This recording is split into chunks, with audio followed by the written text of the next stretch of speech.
بسم الله الرحمن الرحيم.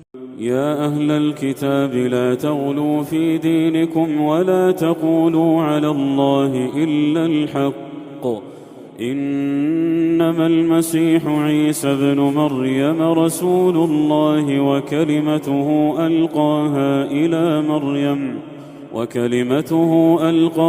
إلى مريم وروح منه، فآمنوا بالله ورسله ولا تقولوا ثلاثة، انتهوا خيرا لكم، إنما الله إله واحد سبحانه أن يكون له ولد، له ما في السماوات وما في الأرض، وكفى بالله وكيلا.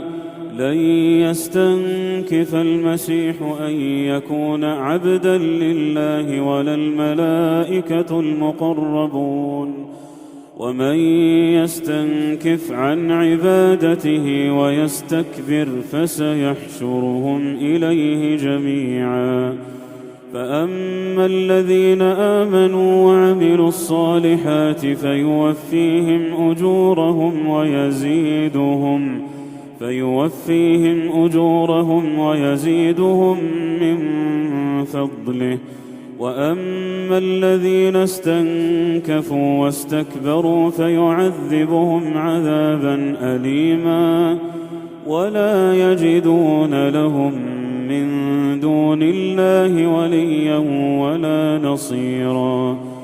يا أيها الناس قد جاءكم برهان من ربكم وأنزلنا إليكم نورا مبينا. فأما الذين آمنوا بالله واعتصموا به فسيدخلهم في رحمة منه وفضل، ويهديهم إليه صراطا مستقيما.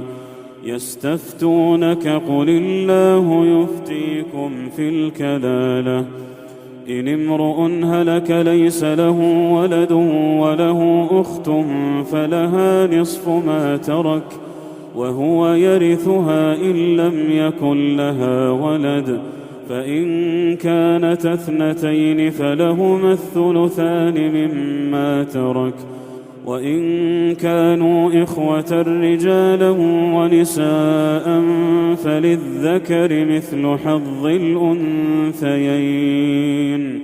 يبين الله لكم أن تضلوا، والله بكل شيء عليم.